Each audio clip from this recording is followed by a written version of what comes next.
ओम अज्ञानतिमिरान्धस्य ज्ञानाञ्जनशलाकया चक्षुरुन्मिलितं येन तस्मै श्रीगुरवे नमः।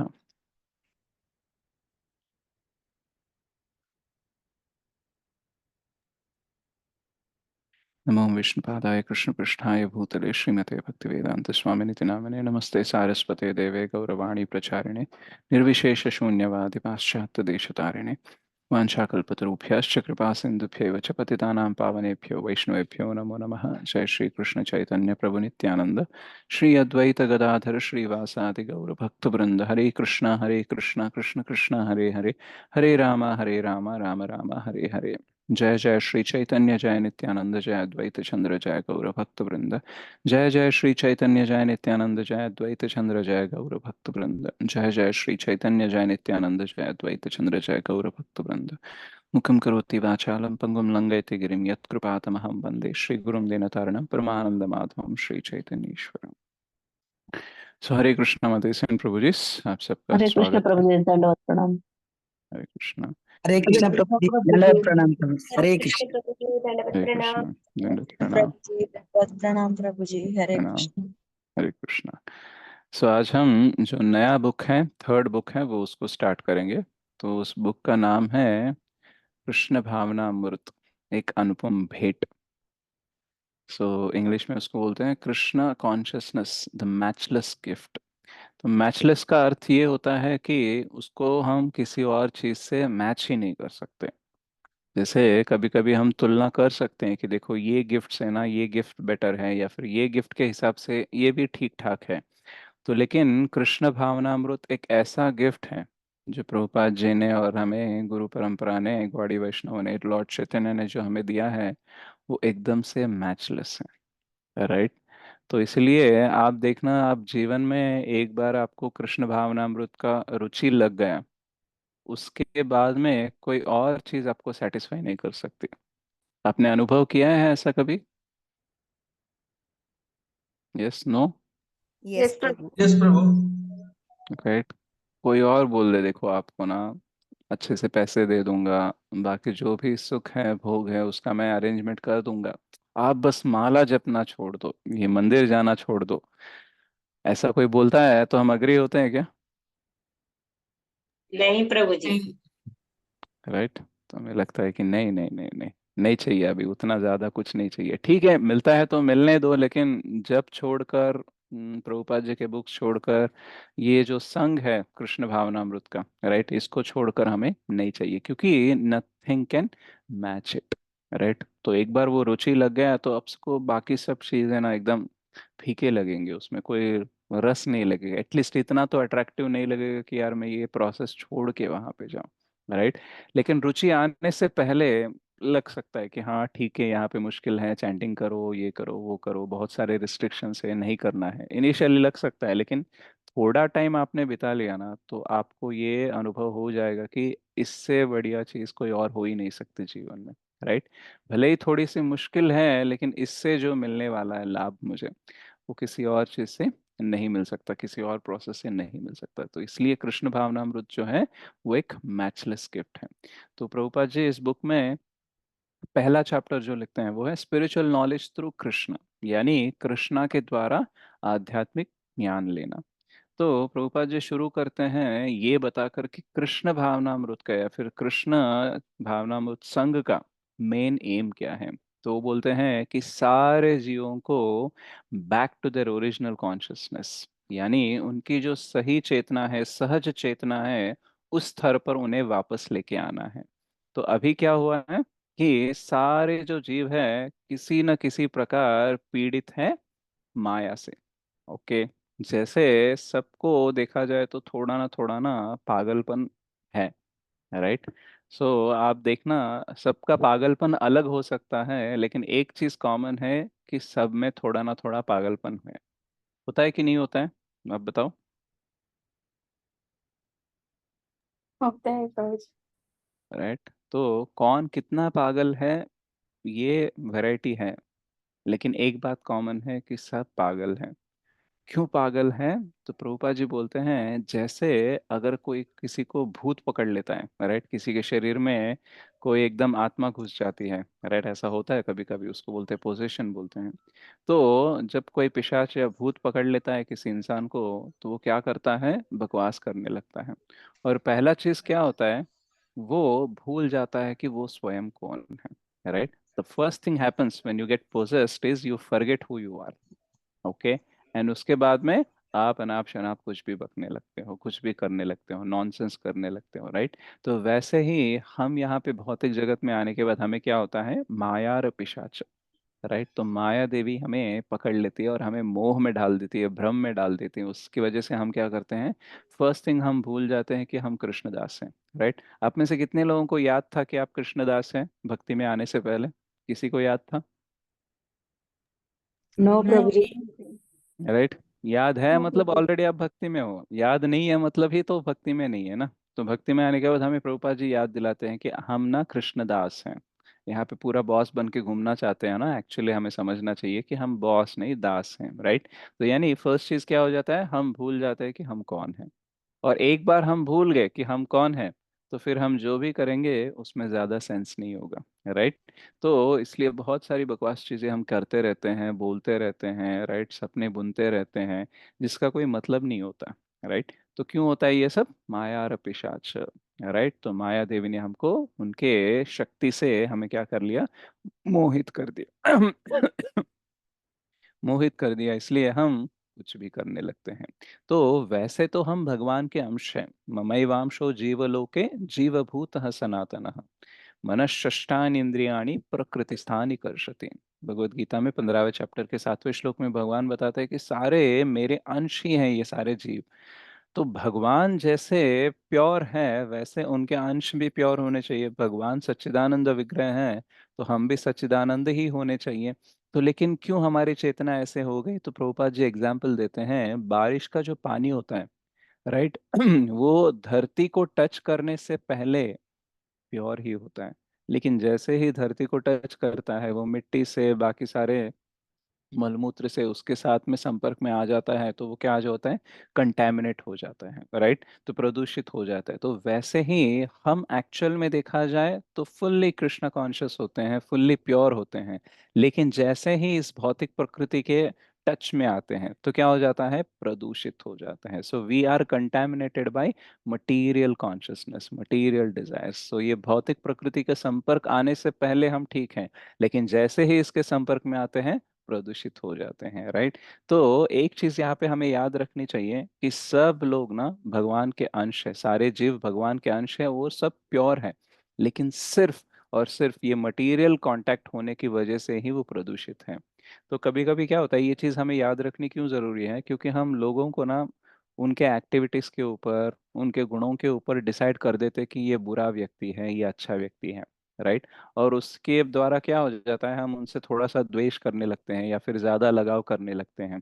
तो हमें अगर ये चीज याद है कि सारे भगवान के अंश ही हैं, केवल मटेरियल कांटेक्ट की वजह से ही कुछ गलत काम कर रहे हैं।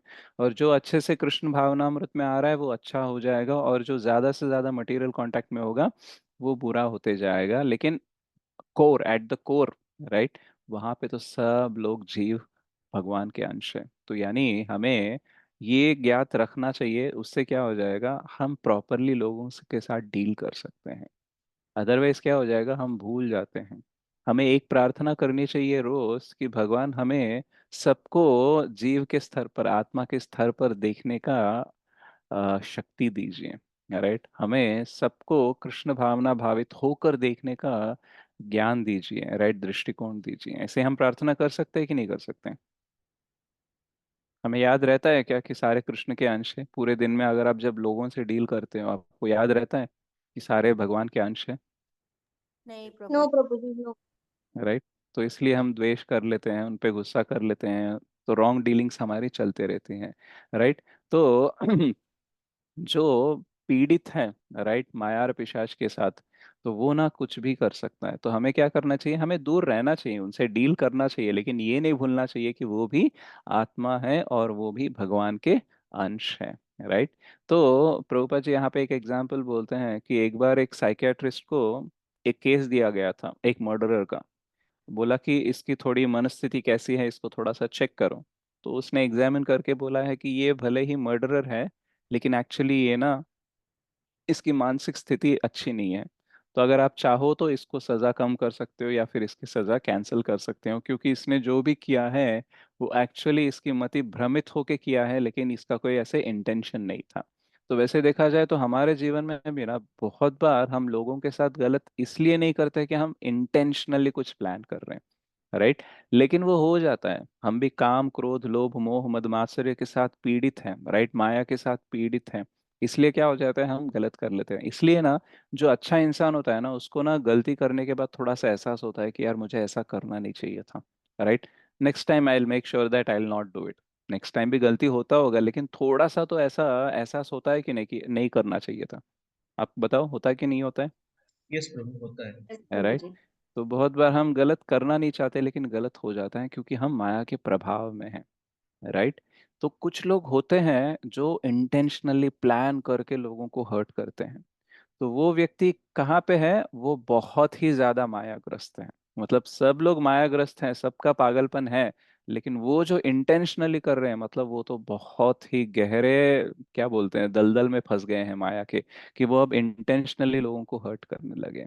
तो वैसे लोग बहुत कम होते हैं, लेकिन ज्यादातर लोग ऐसे होते हैं कि आउट ऑफ कॉन्सिक्वेंशली कोई सिचुएशन ऐसा था कि कंट्रोल नहीं हो पाया, इसलिए लोगों को हर्ट कर रहे हैं, राइट। तो ये विषय अगर हमें याद है तो क्या हो जाएगा, हम रिकंसाइल कर सकते हैं, यानी संबंध हमारे बनाए रख सकते हैं कि ठीक है चलो, उसने गलती से किसी क्रोध में आके ऐसे बोल दिया, बट इंसान तो अच्छा है। तो ये सोच के हम क्या कर सकते हैं, उसका गुड साइड देख सकते हैं, राइट, उसकी अच्छाई को हम देख सकते हैं। तो अलग अलग व्यक्ति को माया देवी अलग अलग तरीके से पीड़ित करते रहती हैं, लेकिन हमें ये समझना चाहिए कि ये माया देवी ऐसा क्यों कर रही है, और ये जो मटेरियल नेचर है, ये भौतिक प्रकृति है, ये किसके अंडर काम करती है। क्योंकि जब तक हम ये पता नहीं लगाएंगे कि ये किसके अंडर काम करती है, तो हम उसको जाके रिक्वेस्ट नहीं कर सकते कि बस इसके प्रभाव से हमें बाहर निकालो, राइट।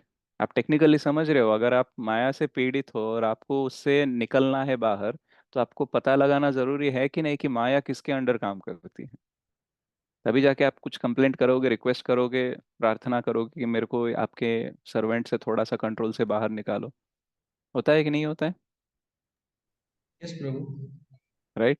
तो बहुत सारे लोग माया के प्रभाव से बाहर क्यों नहीं निकल सकते, क्योंकि वो जान ही नहीं पाते कि माया कौन है, राइट। तो भगवान की बहिरंग शक्ति है माया देवी, राइट। तो भगवान की बहिरंग शक्ति है, और भगवान के परिवेक्षण में ही, राइट, उनके सुपरविजन में ही वही काम करती हैं। तो 9.10 में भगवत गीता में बताते हैं, मया अध्यक्षेण प्रकृति श्रूयते सचराचरम हेतु नाने न कौन्तेय जगत विपरिवर्तते, राइट। तो चर और अचर, यानी मूवेबल और इमूवेबल, तो जो चल सकते हैं और जो एक ही जगह पे होते हैं, सारे जीवों को कौन कंट्रोल करता है, माया देवी कंट्रोल करती है उनके प्रभाव में।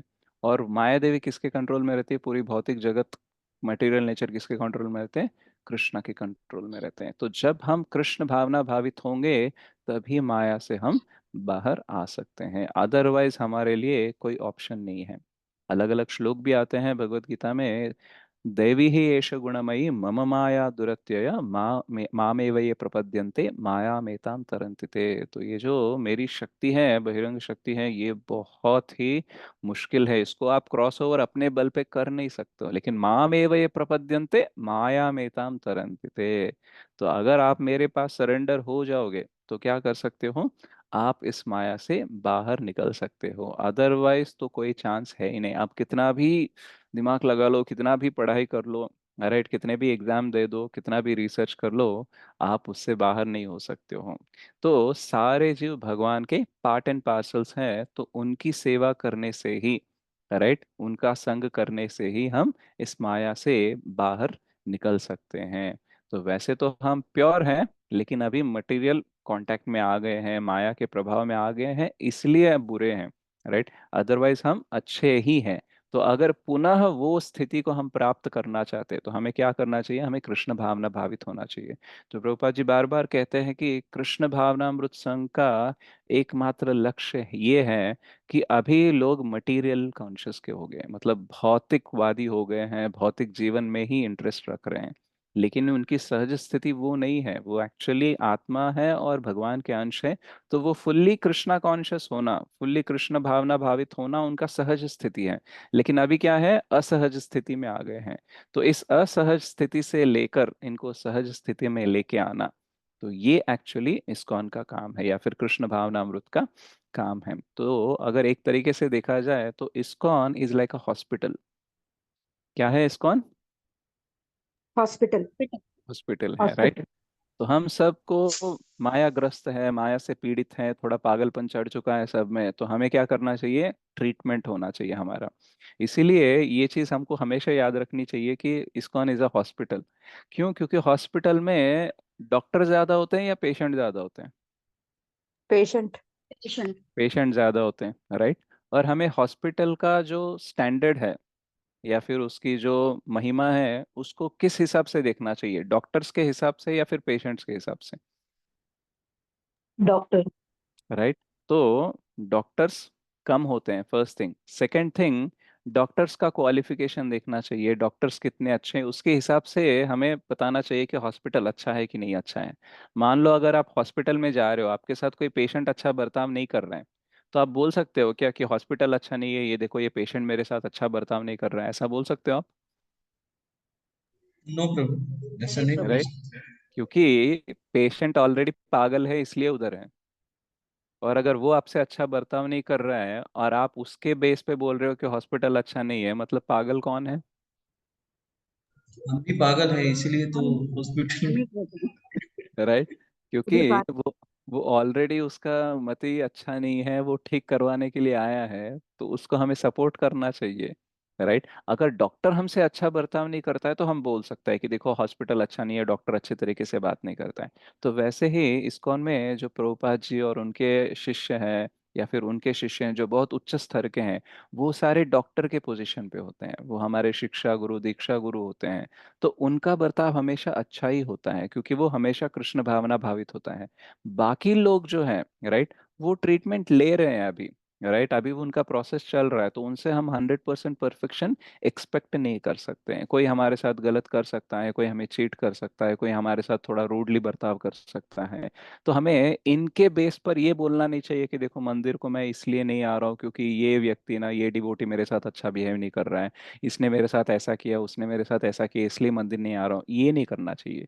एक तो सुप्रीम डॉक्टर कृष्ण है, और उनके जो प्रतिनिधि है वो भी डॉक्टर हैं, तो उनके हिसाब से हमें डिसाइड करना चाहिए कि मंदिर जाना चाहिए कि नहीं जाना चाहिए, इनके संग में आना चाहिए कि नहीं आना चाहिए। बाकी जो भक्त लोग हैं वो अंडर प्रोसेस है, अंडर ट्रीटमेंट है, इसलिए वो जो हमारे साथ बर्ताव करते हैं उसको ज्यादा सीरियसली लेके हमको ऐसे बड़े बड़े डिसीजंस लेने नहीं चाहिए। राइट। तो बात समझ में आ रही है? बहुत सूक्ष्म है लेकिन बहुत इंपॉर्टेंट है। आप बताओ, है कि नहीं इंपॉर्टेंट? यस प्रभु राइट। है। होता है ना हमारे साथ कि हम कभी मंदिर जाते हैं, हमारे साथ कोई अच्छा रिसीव नहीं करता है, रिस्पेक्ट नहीं करता है, हमें बुरा लगने लगता है। राइट। तो हम सोच लेते हैं कि नहीं, मैं नहीं जाऊंगा वहाँ पे, सब लोग मेरे को अच्छा रिस्पेक्ट नहीं दे रहे हैं, अच्छा रिसीव नहीं कर रहे हैं। राइट। तो एक्चुअली अगर आप राधा मदन मोहन के मंदिर में जा रहे हो ना, तो आपका फोकस किस पे होना चाहिए? आपका डिसीजन किसके बेस पे होना चाहिए? भगवान। इसलिए राधा राइट। मदन मोहन के राधा मदन सही मोहन। होना चाहिए। राइट। एक बार मैं मंदिर में गया था पुणे में, तो एक प्रभु जी ने मेरे को बोला कि जो भी मंदिर आता है ना, वो भगवान की कृपा से, गुरु की कृपा से आता है, और कृपा मतलब उन्होंने अलाउ किया है।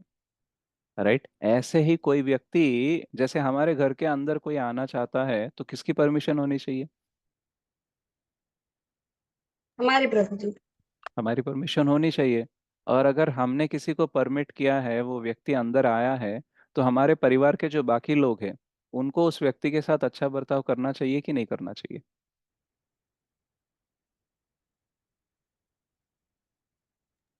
यस करना प्रभु, चाहिए प्रभु जी। करना चाहिए।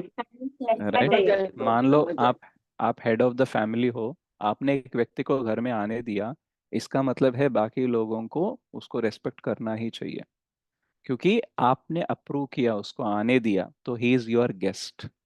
राइट। तो वैसे ही मंदिर में कोई भी आता है ना, वो राधा मदन मोहन का गेस्ट है, वो गुरु का गेस्ट है, उन्होंने अप्रूव किया है कि इसको अंदर आने के लिए। राइट। तो उसके साथ ना हमेशा अच्छा बर्ताव करना चाहिए, because he is in the house of Lord, by the approval of the Lord.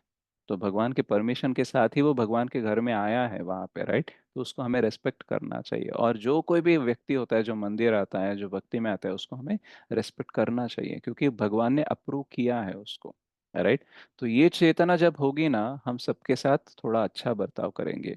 हो सकता है कि वो हमारे साथ अच्छा बर्ताव ना करे, लेकिन हमें शांतिपूर्वक बर्ताव करना चाहिए, राइट। तो ये होता है एटिकेट, वैष्णव एटिकेट होता है, राइट। तो ये हमें फॉलो करना चाहिए, क्योंकि हमें जान चुके हैं कि देखो इस्कॉन हॉस्पिटल है, सारे लोग एकदम परफेक्ट नहीं होंगे, सारे लोग डॉक्टर नहीं होंगे, और सब किसी ना किसी प्रकार से पीड़ित है। तो हम उनसे एक्सपेक्ट नहीं कर सकते हैं कि देखो वो सारे लोग अच्छे होंगे एंड ऑल, राइट। तो प्रभुपाद जी यहाँ पे ये पॉइंट यहाँ पे बता रहे हैं, तो हमें ये जानना चाहिए ताकि हमारा जो सदाचार है, राइट, वो अच्छे से हो जाए। ओके। तो और नेक्स्ट प्रभुपाद जी बताते हैं कि बहुत सारे लोग यहाँ पे रिसर्च करते रहते हैं, कोई साइंटिस्ट इसमें बनता है, उसमें बनता है, राइट। लेकिन कोई ये नहीं बोलता है कि देखो भौतिक प्रकृति का भी कोई एक बॉस हो सकता है, कोई एक मास्टर हो सकता है, कोई कंट्रोलर, कोई स्वामी हो सकता है। ऑटोमेटिकली तो सब नहीं चल सकता। तो इस पे ज्यादा लोग ध्यान नहीं देते हैं। देखो मटेरियल नेचर है तो हमारे भोग के लिए है, हमारे वासनाओं के लिए है, इसको हम यूटिलाइज कर लेते हैं, इस वाली मेंटालिटी के साथ रहते हैं। लेकिन अरे ये प्रकृति ऐसे चल रही है, रोज सूरज आते रहता है। कभी ऐसा हो गया क्या कि संडे को छुट्टी ले ली सूरज ने? होता है क्या ऐसा? नहीं। अरे टाइम, नहीं। तो रोज आता है सूरज, रोज चंद्रमा आता है, हमको दिखता नहीं है लेकिन आता है, राइट। तो हवा रोज चलती है, ना हवा कभी छुट्टी लेती है, ना पानी कभी छुट्टी लेता है, राइट।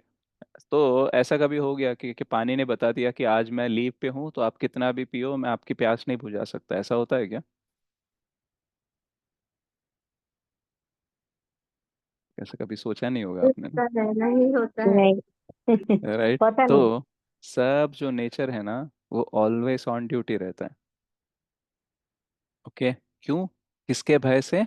भगवान के भय से, राइट। सो भगवान के पर्यवेक्षण में, उनके अध्यक्ष में चल रहा है, राइट, उनके सुपरविजन में चल रहा है, इसलिए एवरीथिंग इज गोइंग प्रॉपरली।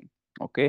तो ये बात हमको समझनी चाहिए। तो बहुत सारे साइंटिस्ट होते हैं, फिलोसोफर्स होते हैं, तो इसके ऊपर ध्यान नहीं लगा सकते।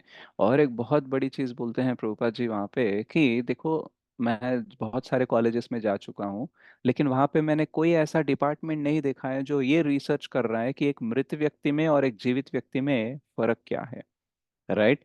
वो मृत व्यक्ति होने से पहले उसके अंदर क्या था, और वो मृत होने के बाद उसके अंदर से क्या चला गया, ये कोई रिसर्च नहीं कर रहा है, राइट।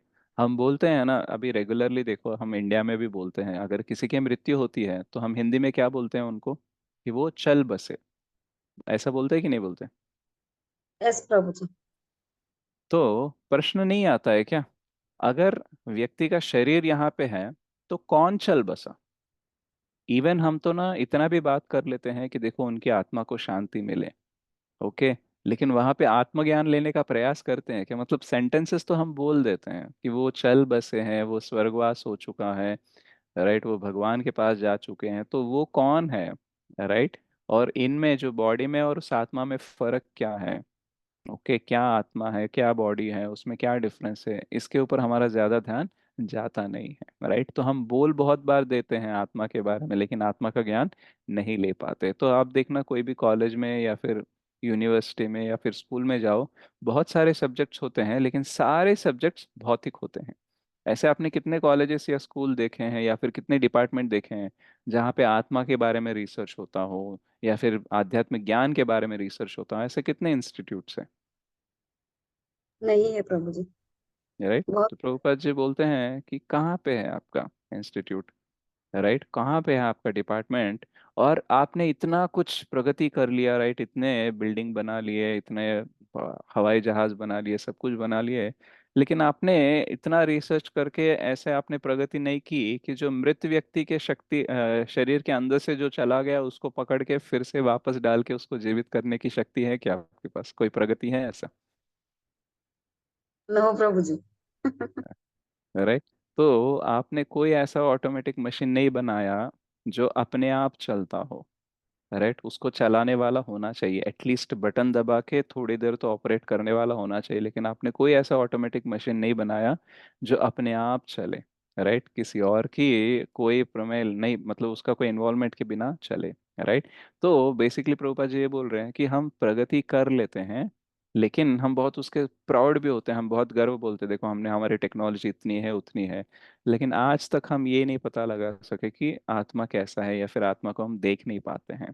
तो ये सारी जो प्रगति है इसको बोलते हैं एनिमल, क्या बोलते हैं, एनिमल डेवलपमेंट। एक मिनट, हाँ प्रभुपाद जी एक वर्ड बोलते हैं यहाँ पे,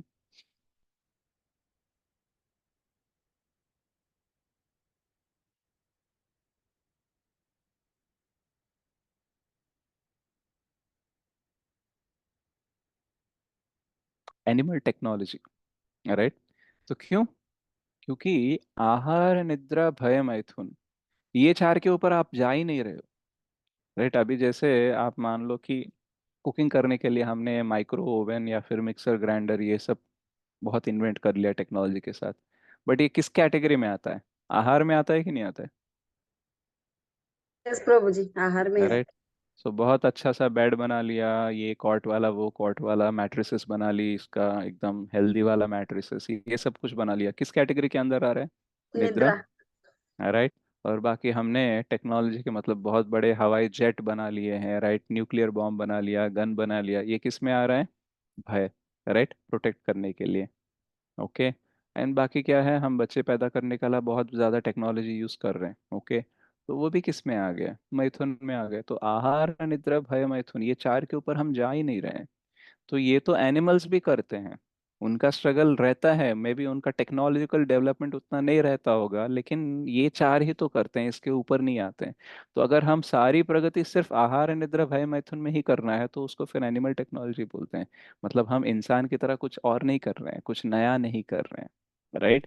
तो ये भी ऑर्डिनरी ही है। तो एक्स्ट्रा ऑर्डिनरी क्या हो जाता है, एकदम अप्रतिम अद्वितीय क्या हो सकता है, अगर हम आध्यात्मिक चीजों के ऊपर हमारा ध्यान बढ़ा रहे हैं। Otherwise this is all animal life only. Right. तो हमें जंतु जीवन से ऊपर के स्तर पर उठना चाहिए। तो वो कैसे हो सकता है? वैदिक नॉलेज लेकर। राइट। तो जैसे भगवान ने आध्यात्मिक ज्ञान भगवत गीता में अर्जुन को दिया है, क्योंकि वो उनके फ्रेंड थे और भक्त थे, तो अर्जुन भी उतने इंटेलिजेंट नहीं थे कि सब कुछ जान ले, उनका भी नॉलेज फाइनेट था। वैसे ही हमारा भी नॉलेज फाइनेट होता है, एक सीमित नॉलेज होता है। लेकिन उस सीमित नॉलेज को बढ़ाने के लिए और जो भी नॉलेज है उसको शुद्ध करने के लिए हमें क्या करना पड़ेगा? हमें किसी ना किसी अथॉरिटी से ज्ञान लेना चाहिए, और भगवान कृष्ण जो है वो सबसे हाईएस्ट अथॉरिटी है। और ये जो आध्यात्मिक ज्ञान है इसको अधोक्षज बोलते हैं। अधोक्षज मीन्स ये जो भौतिक इंद्रियों से हम इसको प्राप्त नहीं कर सकते। Right. So this is beyond material perception. जैसे भौतिक ज्ञान होता है ना, उसको हम अपने इंद्रिय मन बुद्धि के साथ उसको कर लेंगे डाइजेस्ट, हम उसको सीख लेंगे। लेकिन आध्यात्मिक ज्ञान जो है ना वो एक्चुअली आध्यात्मिक है, भौतिक नहीं है। और हमारी सारी इंद्रियां मन बुद्धि ये सब क्या है? भौतिक है। तो एक आध्यात्मिक चीज को भौतिक चीज के साथ हम पकड़ नहीं सकते। राइट। लेकिन उस आध्यात्मिक चीज के जो स्वामी है, अगर वो अलाउ करते हैं तो वो ज्ञान हम ले सकते हैं। तो ये जो गुरु परंपरा होता है इसको फॉलो करने के लिए हम क्यों बोलते हैं? क्योंकि आप देखना बहुत लोग भगवत गीता पढ़ते हैं लेकिन भक्त बनते हैं क्या? नहीं नो प्रभु जी। नहीं नहीं बनते। बनते हैं। क्यों? क्योंकि भगवत गीता को भी वो मटेरियल नॉलेज के थ्रू मटेरियल स्तर पे ही पढ़ सकते हैं। उसको आध्यात्मिक स्तर पे लेके जाना है तो वो आध्यात्मिक क्षेत्र में एंट्री कौन देता है? गुरु ही देते हैं। राइट। तब तक हम देखते रहेंगे, पढ़ते रहेंगे, समझने का प्रयास करते रहेंगे, लेकिन कुछ नहीं होगा। जब हम चैंटिंग करते हैं और सेवा करते हैं उससे क्या हो जाता है, प्रामाणिक गुरु परंपरा के संग में रहते हैं तो क्या हो जाता है, हमको वो आध्यात्मिक क्षेत्र में वो ज्ञान लेने को एंट्री मिलती है। तभी जाके समझ में आने लगता है कि मैं आत्मा हूँ, कृष्णदास हूँ, मेरे कृष्ण स्वामी है, तब जाके हम भक्त बनते हैं। तो भगवत गीता अवेलेबल है वर्ल्ड वाइड बहुत सारे वर्जन्स है, लेकिन सब लोग भक्त नहीं बनते हैं। राइट। क्योंकि ये ज्ञान जो है ये अधोक्षज है। राइट। सो हम मटेरियल है और ये स्पिरिचुअल नॉलेज है। तो ये स्पिरिचुअल नॉलेज अगर किसी मटेरियल व्यक्ति को आना चाहिए, राइट, तो वो एंट्री मिलेगी गुरु परंपरा के थ्रू और भगवान के थ्रू। तो ये इम्पोर्टेंट है। तो इसलिए हमको ज्ञान कहाँ से लेना चाहिए? भगवत गीता से या फिर श्रीमद् भागवतम, ऐसे जो स्क्रिप्चर्स है हमारे, राइट, जो ग्रंथ है, इसको हम properly under the observation of गुरु परंपरा, अंडर द गाइडेंस ऑफ गुरु परंपरा जब हम लेते हैं, तभी ये ज्ञान हमें समझ में आता है। हम बोलते हैं ना, मेरा हाथ है, ये मेरा पैर है, राइट? हमारा हाथ कट भी जाता है तब भी हम रहते हैं, हमारा पैर कट जाता है तब भी रहते हैं। तो एग्जैक्टली हम कहाँ हैं? मतलब मैं ये हूँ या मैं ये हूँ, मैं पैर हूँ, मैं क्या हूँ? ये सारा सवाल ना कोई ज्यादा करता नहीं है। अगर कोई बोलने पे लग जाए कि क्या आप बता सकते हो कि मैं कौन हूँ, तो बोलेंगे ये तो इर्रेलेवेंट क्वेश्चन है, तुम यही हो ना, राइट? तुम जो दिख रहे हो बस वही हो। इधर तक ही आता है हमारा। ओके। लेकिन ज्यादा हम जोर नहीं देते हैं कि अगर मैं हाथ हूं या मैं पैर हूं या मैं शरीर हूं, तो लोग क्यों बोलते हैं मेरे मृत्यु के बाद कि मैं चल बसा? तो that means I am something different, isn't it? आपने कभी ध्यान दिया है कि मतलब भक्ति में आने से पहले आपको कभी ऐसा सवाल था कि व्यक्ति तो इसको तो जीवन भर मैंने देखा, इसी शरीर में देखा, इसी शरीर को मैं व्यक्ति समझता था, इसके साथ मैं आदान प्रदान करता था। अब ये लोग बोल रहे हैं कि ये व्यक्ति चल बसा, लेकिन ये शरीर तो यहीं पे है, तो कौन चल बसा? ये सवाल कभी आता है क्या? नो प्रभु जी। नहीं प्रभु प्रभु जी। बिल्कुल। राइट। तो इसी को बोलते हैं माया, कि जो सवाल आना चाहिए वो सवाल नहीं आता, लेकिन जो सवाल नहीं आना चाहिए वो बार बार आते रहता है। राइट। तो ये बहुत ही डिफिकल्ट सब्जेक्ट है। ऐसा बोल के टाल देते हैं, या तो बोल देते हैं अरे ये तो ऐसे अनाप शनाप प्रश्न मुझसे मत पूछो, ऐसा करके वो टाल देते हैं, लेकिन कोई आंसर नहीं देता है। तो हमने बहुत टेक्नोलॉजिकल एडवांसमेंट कर लिया, लेकिन इसके ऊपर ध्यान देना हम भूल ही गए। इसकी वजह से क्या हो जाता है कि हम कितना भी खुश होने का प्रयास करें, कितना भी टेक्नोलॉजी डेवलप करें, प्रॉब्लम बढ़ती जा रही है। आपको पता है टाइम मैनेजमेंट सेमिनार्स होते हैं, कभी सुना है आपने? हाँ यस प्रभु। कि प्रभु। आपके यस आपके यस समय को प्रभु, यस कैसे सुना आपको है। मैनेज किया जाए, राइट? तो ये टाइम मैनेजमेंट सेमिनार्स ज्यादा फेमस कब हुए पता है आपको? टाइम सेविंग गैजेट्स आने के बाद में। यानी टेक्नोलॉजी ने ये दावा किया था कि देखो ये टेक्नोलॉजी आ जाएगी, ये मोबाइल और ये कैलकुलेटर, ये सारी चीजें आ जाएगी ना, तो आपका बहुत टाइम सेव होगा। ठीक है। तो आप सोचो कि उस टाइम पे क्या करना है। ऐसा सोच के दावा करके उन्होंने टेक्नोलॉजी को इंट्रोड्यूस किया। आज की डेट में आप देखना, लोग पहले से भी ज्यादा बिजी हो गए। आप किसी को भी पूछ लेना, कोई अगर खाली है, तो ये तो बहुत ही विचित्र गोष्ट है, राइट? सब लोग बिजी रहते हैं, किस में बिजी रहते हैं? वही टाइम सेविंग गैजेट में। राइट। और बोलते हैं कि देखो मेरे पास टाइम ही नहीं हो रहा है, टाइम चला जा रहा है, टाइम इतना जल्दी से कट रहा है, मेरे को पता ही नहीं चल रहा है, मैं ये मैनेज नहीं कर पा रहा हूँ, वो मैनेज नहीं कर पा रहा हूँ। इसलिए टाइम मैनेजमेंट सेमिनार्स होते हैं। तो पहले टाइम मैनेजमेंट सेमिनार्स नहीं होते थे, क्योंकि लोगों को टाइम कैसे मैनेज करना है अपने आप पता था। लेकिन जैसे ही ये टाइम सेविंग गैजेट्स आ गए हैं, इतना मोहित कर दिया हमको कि हम अभी सिंपल एग्जांपल देता हूँ। मान लो आपको एक नोटिफिकेशन आया, या फिर व्हाट्सएप में आपको एक शॉर्ट भेजा गया, ठीक है? यूट्यूब शॉर्ट मान लो, इंस्टाग्राम शॉर्ट मान लो। वो केवल एक शॉट जो भेजा है वही देखकर आप रुकते हो या फिर स्क्रॉल करते हो? स्क्रॉल और करते बहुत सारे करते वीडियो स्क्रॉल करते हैं। राइट। आप 1 मिनट के लिए अंदर जाते हो, 10-15 मिनट आपको याद आता है कि आप तो ये करना ही नहीं चाहते थे। होता है नहीं होता ऐसा? यस होता है प्रभु प्रभु। जी। यस प्रभु जी। राइट। तो यानी ये जो मोबाइल आया है, टाइम सेव करने का गैजेट, इसने क्या किया? हमारा टाइम खा गया एक्चुअली। तो हम टेक्नोलॉजी बढ़ाने के बाद ना और ज्यादा दुखी हो गए हैं। राइट। आप देखना आज की डेट में डिप्रेशन, स्ट्रेस, सुसाइडल टेंडेंसीज ये ज्यादा क्यों है? इसका एक मेजर फैक्टर है सोशल मीडिया। लोग हमसे ज्यादा खुश दिखने लगे हैं सोशल मीडिया में, और हमारे दुख हमें बहुत बड़े लगने लगे हैं, क्योंकि हमें लगता है कि बहुत सारे लोग खुश हैं, जिंदगी तो मेरी ही खराब है, और ऐसी जिंदगी को मैं जीऊँ क्यों? हो सकता है कि नहीं हो सकता? अगर आप खुश हो ना, तो आपकी खुशी मिटाने के लिए एक ही एक अच्छा सा उपाय है। थोड़ा सा आप सोशल मीडिया पे जाओ, फेसबुक या इंस्टाग्राम पे जाओ, और देख लो, बस आप डिप्रेस होने के लिए रेडी हो जाओगे। क्यों? क्योंकि बाकी सारे लोग ना इतने खुशी खुशी वाले फोटोज डालेंगे, वीडियोस डालेंगे, आपको लगेगा आपकी जिंदगी में कुछ चल ही नहीं रहा है। सब पूरी दुनिया खुश है और मैं अकेला ही दुखी हूँ, ऐसा लगने लगेगा। हुआ है आपके साथ कभी ऐसा? हाँ प्रभु जी, ये तो होता ही है। ये गैजेट से हमारा श्रम कम हुआ, शारीरिक श्रम कम हुआ, लेकिन बाकी कुछ इलाज नहीं है। इलाज नहीं। और ये शारीरिक श्रम कम होने से क्या हो गया? हम और बीमार होने लगे, क्योंकि बॉडी में जो इतनी मूवमेंट होनी चाहिए वो हो रही है क्या?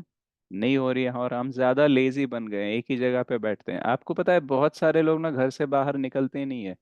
डॉक्टर उनको सजेस्ट करते हैं कि थोड़ा सनलाइट में आओ, राइट, क्योंकि सुबह से शाम तक हम घर में बैठ सकते हैं बिना बाहर गए, क्योंकि हमारे पास लैपटॉप में ओटीटी चला सकते हैं, मोबाइल में ओटीटी चला सकते हैं, मूवीज देख सकते हैं, यूट्यूब देख सकते हैं, इतना सारा मनोरंजन का कर दिया है अरेंजमेंट कि आपको घर से बाहर जाने की जरूरत ही नहीं है, राइट। आप देखना आजकल के बच्चे कितने लोग फिजिकल एक्टिविटीज में हैं, मतलब स्पोर्ट्स जो है वो मोबाइल पे ज्यादा खेल रहे हैं या फिजिकली ज्यादा खेल रहे मोबाइल पे। मोबाइल पे। हैं, मोबाइल राइट। तो ये सब क्या हो गया, टेक्नोलॉजी बढ़ा है। जिस टेक्नोलॉजी के ऊपर हमें गर्व है ना, उसी टेक्नोलॉजी ने हमें एक्चुअली और ज्यादा धर के रखा है माया के प्रभाव में, राइट। तो ये इससे हम कैसे बाहर निकल सकते हैं, भगवत गीता का ज्ञान लेकर, क्योंकि भगवत गीता जो ज्ञान हमें मिल रहा है वो कृष्ण से मिलता है, और कृष्ण आदि पुरुष है, राइट, यानी वो फर्स्ट पर्सन है, और वो सब कुछ जानते हैं, राइट, वो सर्वज्ञ है, राइट, सर्वव्यापी है। तो वो जो ज्ञान देते हैं वो परफेक्ट नॉलेज होता है, तो उनसे हम नॉलेज लेते हैं। तो क्या हो जाता है, परफेक्ट पर्सन से अगर आप नॉलेज ले रहे हो ना, तो उसका आप नॉलेज भी परफेक्ट हो जाता है। इम्परफेक्ट पर्सन से नॉलेज ले रहे हो ना, तो क्या हो जाएगा, वो इम्परफेक्ट हो जाएगा। आपको पता है बहुत बार कोई भी प्रचारक होता है ना, वो बोलता है कि प्रभुपाद जी की बुक्स पढ़िए, राइट। हम जो बोल रहे हैं वो थोड़ा सा ही बोल पाते हैं, लेकिन जब आप प्रभुपाद जी के बुक्स पढ़ोगे तो आपको बहुत सारा ज्ञान मिलेगा, आपका नॉलेज तब परफेक्ट होगा। क्यों ऐसा बोलते हैं, क्योंकि बोलने वाला व्यक्ति इम्परफेक्ट होता है, राइट।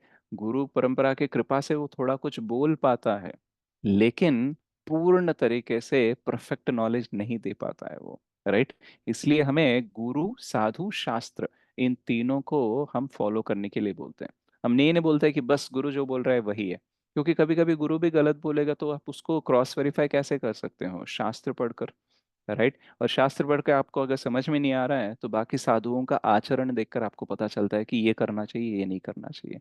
तो गुरु साधु शास्त्र ये तीन रेफरेंस होते हैं, राइट। क्योंकि शास्त्र जो होते हैं वो अपौरुष होते हैं, तो भगवान से हमें मिलते हैं, श्रील व्यासदेव के द्वारा हमें रचित रूप में मिले हैं। लेकिन वो इंस्पिरेशन कहाँ से आते हैं, और व्यासदेव है कौन, literary incarnation of the same supreme personality of God, वो भी भगवान के एक अवतार हैं जो हमें ये ग्रंथ देने के लिए आए हैं। और वो ग्रंथ जब लिखते हैं तो वो पूरे प्रेरणा कहाँ से आती है, वो इन्फॉर्मेशन कहाँ से आता है, भगवान से ही आता है। तो इसलिए हमें शास्त्र पढ़ने चाहिए, गुरु के आदेशों का पालन करना चाहिए, साधुओं को देखकर हमें आचरण को सीखना चाहिए। तो ये सब प्रोसेस है हमारे नॉलेज को परफेक्ट बनाने का। लेकिन ज्यादातर गुरु साधु शास्त्र इन तीनों को छोड़कर ही हम सारा ज्ञान लेने का प्रयास करते हैं। तो भौतिक स्तर पर वो ठीक है, जैसे आपको पता चलना चाहिए पेन क्या होता है, गन क्या होता है, ये चश्मा क्या होता है, ये सारी चीजें हम ले सकते हैं ज्ञान, राइट। लेकिन ऐसा नहीं है कि सारा आध्यात्मिक ज्ञान भी हम ऐसे ही ले लेंगे, राइट। तो भौतिक ज्ञान हम ले सकते हैं, शास्त्रों को बिना फॉलो किए भी भौतिक ज्ञान ले सकते हैं, राइट। लेकिन आध्यात्मिक ज्ञान लेना चाहिए तो हमें शास्त्र को फॉलो करना ही चाहिए। और वो शास्त्रों को हमें दिया किसने, भगवान ने दिया, कृष्ण ने दिया, and Krishna is the supreme personality of God and he is the perfect person. इसलिए उस परफेक्ट पर्सन के प्रतिनिधि जो होते हैं, वो नॉलेज अगर हम उनसे ले रहे हैं तो वो नॉलेज भी परफेक्ट हो जाएगा। तो ये हमको सब बहुत सारा नया लग सकता है कि ऐसे होता है कि हम परफेक्ट नॉलेज ले सकते हैं क्या, बट यही तरीका है, राइट। तो ये जो भगवान है, ये ऐसा नहीं है कि किसी ने बनाया है, ये भगवान भगवान ही है। जैसे बहुत लोग भगवान बनने का प्रयास करते हैं, तो प्रभुपाद जी बोलते हैं इंडिया में तो ना हर एक दिन नया भगवान आ जाता है, राइट। कोई बोलता है कि देखो मैं ही अवतार हूँ कलयुग का, मैं ही ये हूँ वो हूँ, राइट। जब श्रील भक्तिविनोद ठाकुर के हमने क्लास लेने का प्रयास किया था उनके डिसअपियरेंस डे के ऊपर, तो हमने बताया था उस क्लास में कि एक व्यक्ति था जो अपने आप को भगवान बोल के प्रचार करता था, उसके पास कुछ सिद्धि थी, तो उसके हिसाब पे वो क्लेम करता था कि मैं भगवान हूँ, और वो लोगों को ऐसे मोहित करता था, राइट। लेकिन भक्तिविनोद ठाकुर ने उसको अरेस्ट करके उसको सजा दिलवाई थी। तो एक्चुअली बहुत सारे लोग क्लेम करते हैं कि मैं पहले भगवान नहीं था, लेकिन मैं आज के डेट से भगवान हूँ, राइट। तो भगवान हमेशा भगवान ही होते हैं, ऐसा नहीं कि भगवान को मैन्युफैक्चर किया जाता है या तैयार किया जाता है, राइट। तो जब ये बात हमें समझ में आ जाएगी कि भगवान हमेशा भगवान ही होते हैं, भगवान बनना ये ऐसा प्रोसेस नहीं होता है। भगवान के भक्त बन सकते हैं हम, राइट, लेकिन भगवान नहीं बन सकते हैं। तो ये अगर हमें ज्ञात हो गया तो क्या हो जाएगा, बहुत सारे लोग जो हमें चीट करने के लिए रेडी हैं, तो उनसे हम बच सकते हैं। तो प्रभुपाद जी बुक्स में बहुत क्लियरली लिखते हैं कि कैसे हमें कोई चीट कर सकता है, राइट। जैसे ये यहाँ पे नहीं है, इंडिया से बहुत सारे लोग जाते भी हैं जो अपने आप को भगवान मानते हैं, तो वहां पे जाके बाकी लोगों को भी मोहित करने का प्रयास करते रहते हैं। लेकिन हम भगवत गीता, भागवतम, इन शास्त्रों के आधार पर समझ सकते हैं कि कौन भगवान है। क्योंकि भगवान से ही ये ज्ञान आ रहा है, तो भगवान ही बता सकते हैं कि भगवान का मतलब क्या होता है, कौन भगवान है, कौन भगवान नहीं है, राइट। बाकी कोई और बताएगा तो हम बोल सकते हैं कि थोड़ा कंफ्यूजन है, लेकिन जब भगवान स्वयं बोल रहे हैं, राइट, मत्तः परतरम नान्यत् किंचिदस्ति धनंजय, मुझसे ऊपर कोई नहीं है, मुझसे सम ऊर्ध्व कोई नहीं है, राइट। तो हमको समझना चाहिए भगवान स्वयं बोल रहे हैं कि वो भगवान है, ऐसा क्लेम कोई और नहीं कर सकता, राइट। तो ये जो आध्यात्मिक नॉलेज है हमें भगवान से लेने का प्रयास करना चाहिए। और ये भगवान से या फिर किसी अथॉरिटी से हम लेने का जो ये प्रोसेस है, ये कुछ नया नहीं है। जब हम बचपन में देखते हैं, हमारे माता पिता हमारे अथॉरिटी होते हैं। हम पूछते हैं कि मम्मा ये क्या है, पापा ये क्या है, तो वो बोलते हैं देखो ये चश्मा है, ये लकड़ी है, ये है, हम इसका उपयोग ऐसे करते हैं, तो ऐसा वो हमको बताते हैं। और प्रभुपाद जी बहुत एक अच्छी बात बताते हैं कि any good parent will not cheat his children. यानी जो अच्छे माता पिता होते हैं वो अपने बच्चों को चीट नहीं करते, राइट, गलत इन्फॉर्मेशन नहीं देते हैं, धोखा नहीं देते हैं। सही बात है कि नहीं, यस प्रभु जी। राइट। तो वैसे ही जो प्रामाणिक अथॉरिटी होता है ना, वो अपने शिष्य को कभी भी चीट नहीं करता। और आप देखना, बहुत सारे लोग प्रामाणिक नहीं होते हैं, इसलिए उनके पास जो शिष्य बनने जाते हैं वो चीटेड हो जाते हैं, उनके साथ धोखा होता है, राइट। तो जो अथॉरिटी एग्जैक्टली होता है, प्रामाणिक होता है, प्रामाणिक गुरु परंपरा में आता है, भगवान के आदेशों का पालन करता है, गुरु के आदेशों का पालन करता है, वो कभी चीट नहीं करता है। तो ऐसे व्यक्ति से हमें ज्ञान लेने का प्रयास करना चाहिए। तो अगर हम ऐसा ज्ञान लेने का प्रयास नहीं कर रहे हैं, तो फिर हम आध्यात्मिक ज्ञान को कभी समझ नहीं पाएंगे, और आध्यात्मिक ज्ञान के नाम पर हमारे साथ धोखा होते ही रहेगा। तो सारे ऋषि जो हैं, सारे मुनि जो हैं, बहुत सारे राजा जो हैं, राइट, ये सब प्रामाणिक गुरु परंपरा के अंडर ही नॉलेज लेते हैं। तो ध्रुव महाराज जी का एग्जाम्पल बताते हैं कि कैसे ध्रुव महाराज को प्राप्त करना था उनके ग्रैंडफादर या फिर उससे भी बड़ा किंगडम होने चाहिए था, राज्य होने चाहिए था। तो उसे प्राप्त करने के लिए उनके माता जो सुनीति थी, उन्होंने बोला कि देखो, भगवान ही तुम्हें ये दे सकते हैं। और भगवान, मैंने देखा है कि बहुत सारे ऋषि मुनि जाके जंगल में जाके तपस्या करते हैं, तो वो उनको भगवान प्राप्त होते हैं, और उनसे जो मांगना है भगवान से वो मांग लेते हैं। तो यही प्रोसेस मुझे पता है। तो अगर तुम्हें जो भी चाहिए तो तुम ये प्रोसेस फॉलो कर सकते हो, तो ऐसा वो बताते हैं। तो एक देखा जाए तो इनिशियल गुरु ध्रुव महाराज की कौन है, मदर। मदर है, राइट। तो इसलिए मदर बिना भक्त बनना चाहिए, अदरवाइज हम बच्चों को गाइड नहीं कर पाते हैं, राइट। तो ध्रुव महाराज को उनके मदर ने गाइड किया, okay, even not only guide किया, उन्होंने तो ब्लेस किया, उन्होंने तो आशीर्वाद दिया कि वो अपने काम में सक्सेसफुल हो। और वो जंगल में जाते हैं, तो ये देखते हैं भगवान कि अरे ये ध्रुव महाराज मेरे पास आना चाहते हैं, ओके। तो इसीलिए नारद मुनि को भेजते हैं, राइट। और नारद मुनि जाके उनसे मिलते हैं, बोलते हैं कि तुम तो बहुत सारे छोटे बालक हो, 5 साल के, क्या हुआ, तुम जंगल में क्यों घूम रहे हो, जंगल में शेर वेर होता है, बहुत डेंजर है, ऐसे यहाँ नहीं घूमना चाहिए, आपको घर जाना चाहिए। तो बोलते हैं नहीं, मेरे साथ अपमान हुआ है, मुझे आप ये प्राप्त करना है, भगवान को मुझे प्रसन्न करना है और उनसे ये मांगना है। तो आप मेरे को प्रोसेस बताना है तो बताओ, बाकी सारी चीजें मत बताओ, राइट। सो प्रामाणिक तरीके से, ऑनेस्ट वे में मैं कैसे भगवान को प्राप्त कर सकता हूँ, राइट, कैसे मैं उनसे ये मांग सकता हूँ, ये मुझे बताइए। तो नारद मुनि देते हैं, क्योंकि नारद मुनि प्रामाणिक गुरु परंपरा में आते हैं, तो वो उनको प्रोसेस समझाते हैं। देखो, ओम नमो भगवते वासुदेवाय, ये मंत्र का आपको जाप करना चाहिए। और उन्होंने पूरा प्रोसेस दिया कि आपको 3 दिन में एक बार पानी पीना चाहिए, आपको यही करना चाहिए, वो नहीं करना चाहिए, फिर थोड़े दिन बाद पानी बंद करना चाहिए, एक टांग के ऊपर आपको खड़े होके आपको तपस्या करनी चाहिए। तो ये पूरा प्रोसेस बताते हैं, और वो इतना डिलीजेंटली प्रोसेस को फॉलो करते हैं कि 6 महीने में भगवान प्रसन्न होकर उनके सामने आ जाते हैं, एकदम आई टू आई कांटेक्ट हो जाता है उनको, राइट। तो ध्रुव महाराज क्यों इतने केपेबल हुए, एक तो गुरु का आदेश मिला, गुरु ने जो प्रोसेस दिया उसको फॉलो किया, right. Otherwise there is no option. तो वैसे ही भगवान के बारे में जानना है, भगवान को प्रसन्न करना है, भगवान को प्राप्त करना है, तो प्रोसेस क्या है, प्रामाणिक गुरु परंपरा में हमें आदेश लेकर उसको फॉलो करना चाहिए। तो एक्चुअली कुछ लोग बोलते हैं कि देखो ये आध्यात्मिक ज्ञान लेना, इसमें बहुत सारे रिस्ट्रिक्शंस होते हैं, इसको मैं फॉलो नहीं कर सकता। एक्चुअली देखा जाए तो ध्रुव महाराज ने जो तपस्या की है, राइट, जैसा उन्होंने व्रत लिया है, जो कठिनाई उन्होंने फेस की है, उतना हमें करने की जरूरत है। प्रभुपाद जी बोलते हैं कि ध्रुव महाराज ने जो प्रोसेस फॉलो किया उसको हम कलयुग में फॉलो नहीं कर सकते, उतना इजी नहीं है, राइट। तो हम क्या बोलते हैं कि देखो अच्छे से चैंटिंग करो, अच्छे से कृष्ण कथा सुनो, भक्तों के संग में आओ, प्रसादम खाओ, राइट। हाँ, रिस्ट्रिक्शंस है कि देखो आपको 4 नियमों का पालन करना है, लेकिन वो 4 नियम पालन करना इतना मुश्किल भी नहीं है। अगर आप जंगल में जाके तपस्या करने के हिसाब से अगर उसको कंपेयर करोगे तो ये इतनी बड़ी तपस्या नहीं है, राइट। और स्पेशली इस्कॉन में तो आप देखना, कभी आपने सुना है कि एकादशी पास्ता भी होता है, एकादशी डोसा भी होता है, एकादशी पूरी भी होता है, राइट। आप बताओ कोई ऑस्टेरिटी है क्या हमारी, कोई तपस्या है हमारी, नहीं प्रभु जी, बिल्कुल भी नहीं। राइट। इतना तो फीस्ट करते हैं हम एकादशी के ऊपर, राइट। और प्रभुपाद जी ये भी बोलते हैं कि देखो कि निर्जल करना चाहिए वैसे, लेकिन अगर नहीं कर सकते हो तो आप थोड़ा सा एकादशी प्रसादम लेके भी कर सकते हो। तो फोकस होना चाहिए भगवान का नाम लेना, राइट, भगवान की कथा सुनना, भगवान के और निकट जाना, ये उद्देश्य होता है। तो हमारा फोकस उस पे है। इवन श्रील भक्ति सिद्धांत सरस्वती ठाकुर एक बार बोलते हैं कि जन्माष्टमी के दिन एक भक्त था जो निर्जल कर रहा था और आश्रम में ही बैठा था। तो फिर श्रील भक्ति सिद्धांत सरस्वती गोस्वामी महाराज ने बोला कि खाली बैठना निर्जल करके, इससे अच्छा है कि वो एकादशी का प्रसाद ले और बाहर जाके प्रचार करे।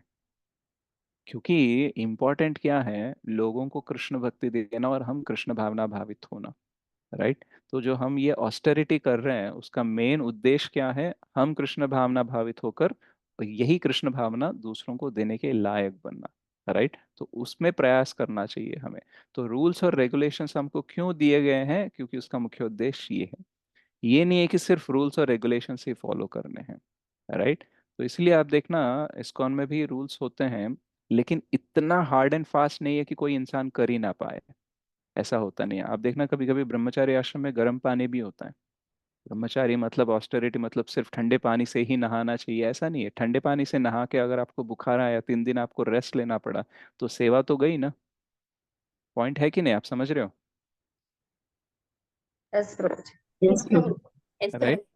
तो एक्स्ट्रा ऑस्टेरिटी नहीं, जितनी तपस्या हमें भगवान के पास लेके जाए बस उतनी तपस्या, राइट। ऐसा नहीं है कि इतनी तपस्या कर ली कि बस हम अपनी तपस्या में ही खो गए और फिर भगवान से दूर होते रहे, सेवा से दूर होते हैं, राइट। सो ऑस्टेरिटी को हमको एक लिमिट दिया गया है, उसको प्रॉपरली एग्जीक्यूट करने के लिए फैसिलिटी दिए गए हैं, राइट। और अगर इतनी छोटी ऑस्टेरिटी को, इतनी कम ऑस्टेरिटी को, तपस्या को भी अगर हम बोलने लगे बहुत कष्ट है, अरे रोज प्रसाद खाना, बिना ऑनियन गार्लिक के, नॉनवेज नहीं खाना, अरे ये हमसे नहीं होगा, बिना सिगरेट के, बिना दारू के चलना, ये हमसे नहीं होगा, तो फिर हम क्या बोल रहे हैं, हम ये बोल रहे हैं कि हम कृष्ण के भक्त नहीं बनना चाहते हैं, हम माया के भक्त बनना चाहते हैं। बस माया में ही हम सेवा लगाना चाहते हैं, अपनी इंद्रियों के ही हम दास बनना चाहते हैं, राइट। सो एक्चुअली हमारे सारी इंद्रियों को हमें कृष्ण का दास बनकर यूटिलाइज करना चाहिए। अगर हम वो वैसा यूटिलाइज नहीं करेंगे तो हम ऑटोमेटिकली इंद्रियों के दास बन जाएंगे, राइट। तो आप बताओ कौन सा बेटर है, गो स्वामी बनना या गो दास बनना। गो गोदास बनना प्रभु इंद्रिया, जी। हाँ, गो मतलब इंद्रिया। अच्छा, Goswami Dev. गोस्वामी। अ, तो इंद्रियों गोस्वामी का हमें बनना। स्वामी बनना है, और वैसे बन के स्वामी को, जो हमारे परम स्वामी है कृष्ण, उनकी सेवा करनी चाहिए, राइट। तो जब इंद्रियों को हम कृष्ण भक्ति में लगाते हैं ना, तो हम गोस्वामी बनने के पथ में रहते हैं। जब हम इंद्रियों को अपने ही तृप्ति के लिए लगाते हैं ना, तो हम गोदास बनने के पथ में। तो या तो आप गोस्वामी बनने के पथ में रह सकते हो, या तो फिर गोदास बनने के पथ में रह सकते हो। अगर आपने निर्णय लिया कि मैं गोस्वामी नहीं बनना चाहता हूँ, मैं अपनी इंद्रियों को भक्ति में नहीं लगाना चाहता हूँ, तो ऑटोमेटिकली आप गोदास बन जाओगे। तो मेजरली हम सब कौन है, गोदास ही हैं। तो कृष्ण भावना भावित होकर हम क्या बन सकते हैं, हम गोदास से गोस्वामी बन सकते हैं, राइट। तो ये एक प्रोसेस है, और इस प्रोसेस को हम कितना इजीली प्रोसेस फॉलो कर सकते हैं, बस हमें इस जिह्वा के साथ जप करना है, कीर्तन करना है, भगवान का गुणगान करना है और प्रसादम खाना है। इस शरीर को भगवान की सेवा में लगाना है, और ये इतना मुश्किल है नहीं। राइट, कोई व्यक्ति बोल सकता है कि अरे मैं तो ज़्यादा प्रशिक्षित नहीं हूँ, मैं ज़्यादा एजुकेटेड नहीं हूँ, मटेरियली मैं एकदम समृद्ध नहीं हूँ कि मैं भक्ति कर पाऊँ। तो भक्ति हमारी उतनी ज़्यादा क्वालिफिकेशन नहीं पूछती है। प्रभुपाद जी बोलते हैं आपको अगर पढ़ाई लिखाई भी नहीं आता है तब भी आप बोल सकते हो ना, हरे कृष्ण कृष्ण कृष्ण हरे हरे, हरे राम राम राम हरे हरे। कोई इतना भी गरीब या फिर दीन नहीं हो सकता जो ये कह दे कि मैं हरे कृष्ण महामंत्र का जप नहीं कर सकता क्योंकि मेरे पास वो क्वालिफिकेशन नहीं है, वो एजुकेशन नहीं है, वो क्षमता नहीं है, ऐसा कोई बोल ही नहीं सकता। राइट, सिर्फ वो करना नहीं चाहता इसलिए कारण दे रहा है, अदरवाइज हरे कृष्ण महामंत्र का जप कोई भी कर सकता है। राइट, उसके लिए सिर्फ एक जिह्वा होनी चाहिए, वो अपने पास होती है। अगर कोई व्यक्ति बोले कि मैं गूंगा हूँ, राइट, फिर भी वो जप कर सकता है। राइट, क्योंकि वो सुन तो सकता है और सुन के मन में वो रिपीट तो कर सकता है। राइट, कोई बोल दे कि मैं तो एक्चुअली बहरा हूँ, तो बोलते हैं आंखों से देख तो सकते हो। राइट, कोई बोल दे कि मैं बहरा भी हूँ और मैं अंधा भी हूँ, तो पता है आपको ब्रेल लिपि में भगवत गीता प्रिंट की गई है। ब्रेल लिपि किसके लिए होता है? अंधों के, मतलब जिसकी आंख नहीं है उनके। आंख नहीं होती। राइट, मतलब आप कोई ऐसा एक ही व्यक्ति बोल सकता है कि मैं भक्ति नहीं कर सकता, और वो एक्चुअली बोल भी नहीं सकता। और जब वो मृत हो जाता है तभी वो एक्सेप्टेबल है कि हाँ ठीक है भक्ति नहीं कर सकता। या फिर कोई व्यक्ति कोमा में है, राइट, अब बोल सकता है कि ठीक है मैं जप नहीं कर सकता, कुछ नहीं कर सकता। तो ये कोमा में जाने वाला व्यक्ति और मृत व्यक्ति, इन दोनों को छोड़ के कोई कारण वो बोल सकता है कि जस्टिफाई कर सकता है क्या कि मैं मंत्र जाप नहीं कर सकता?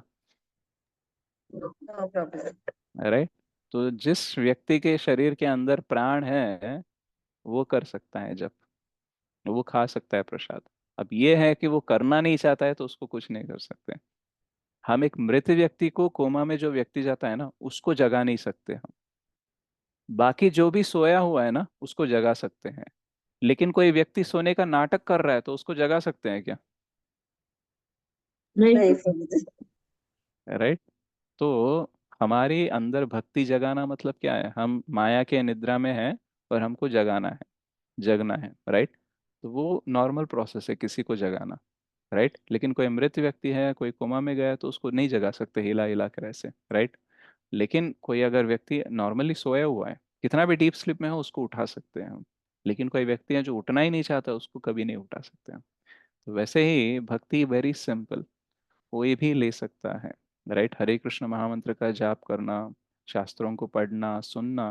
राइट, अगर पढ़े लिखे भी नहीं हो तो सुनो। राइट, तो बहुत सारे, जो आपको पता है श्रील भक्ति सिद्धांत सरस्वती ठाकुर गोस्वामी महाराज के गुरु महाराज कौन है? उनका नाम पता है? गौर किशोरदास बाबा जी। और किशोर बाबा। राइट, वो कितने पढ़े लिखे थे? उनको नहीं खुद का पढ़ते नाम भी नहीं थे। लिखना आता था। नहीं प्रभु जी। कुछ नहीं राइट, पढ़ते। लेकिन उन्होंने सिर्फ सुन सुन के, कथा सुन सुन के पूरा ज्ञान लिया, और जब वो बोलते थे ना सारे शास्त्र बाहर आते थे। तो वो पढ़े लिखे तो नहीं है लेकिन श्रवण उन्होंने किया। राइट, इवन इस्कॉन में भी बहुत सारे ब्रह्मचारी सन्यासी हैं जो ज्यादा पढ़े लिखे नहीं है। राइट, कभी कभी हमें लगता है इस्कॉन को देखकर, बहुत लोग बोलते भी है कि अरे इस्कॉन तो बहुत पढ़े लिखे लोगों के लिए है। ज्यादातर लोगों को ये भी इंप्रेशन रहता है कि इस्कॉन में जाने के लिए इंग्लिश आना चाहिए। आपने सुना है ऐसा कभी किसी से कंप्लेंट? यस प्रभु जी। ये वो राइट, मैंने तो कई बार सुना है, एक्सप्लेनेशन भी दिया है इस पे। राइट, तो एक्चुअली ऐसा नहीं है। अगर ऐसा होता तो फिर ये भक्ति नहीं कहलाता। अहेतु की अप्रतिहता होता है भक्ति। यानी कोई इंटेंशन नहीं होना चाहिए, मटेरियल इंटेंशन नहीं होना चाहिए, और कुछ भी मटेरियल रोकना नहीं चाहिए को भक्त बनने से। अगर रोक रहा है इसका मतलब वो भक्ति नहीं है। राइट, तो हमारे पास कोई भी आ सकता है, कोई भी एजुकेशनल क्वालिफिकेशन हो, कोई भी बैकग्राउंड हो, वो उच्च स्तर का भक्त बन सकता है। राइट, तो वो शक्ति हरिनाम में होती है, वो शक्ति भक्ति में होती है। मतलब एकदम निकृष्ट स्थिति से उत्कृष्ट स्थिति को लेके जाने वाला अगर कोई प्रोसेस है तो वो है भक्ति। अगर वो ऐसा नहीं कर रहा है तो इसका मतलब वो भक्ति नहीं है। तो प्रभुपाद जी हमें ज्ञान लेकर, कृष्णा को अथॉरिटी मानकर, ये ज्ञान लेकर हमें आगे बढ़ने का प्रयास करने के लिए प्रोत्साहन देते हैं इस चैप्टर में। तो हमें अथॉरिटी को एक्सेप्ट करनी चाहिए, और सुप्रीम अथॉरिटी कृष्ण है, और वो ना ब्रह्म जी को और नारद जी को फिर व्यासदेव को, ऐसे वो गुरु परंपरा में हमको ये सारा नॉलेज दे रहे हैं। तो हमें आध्यात्मिक ज्ञान लेना चाहिए। क्यों? क्योंकि आध्यात्मिक ज्ञान अधोक्षज है। अपने इंद्रियों के साथ, मन बुद्धि के साथ हम उसको नहीं कर सकते। एक श्लोक भी आता है, अ,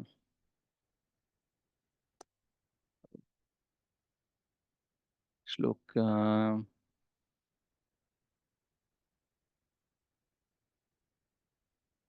न भावेद ग्राह्यम इंद्रियैः सेवोन्मुखे ही जिह्वादो स्वयं एव स्फुरत्यदः। पहला लाइन याद नहीं आ रहा है।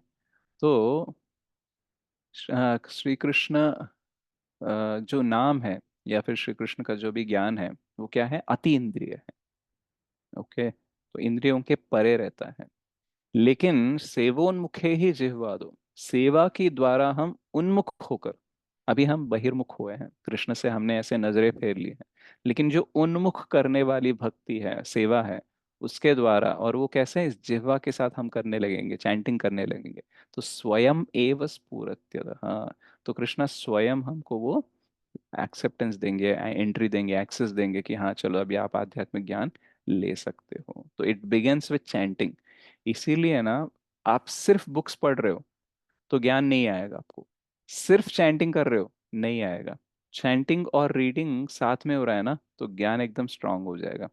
क्यों? क्योंकि चैंटिंग करने से स्टार्ट हम इजीली कर सकते हैं। किसी को आप बुक पढ़ो, वो डायरेक्टली नहीं होगा, लेकिन चैंटिंग इजी है बुक पढ़ने से।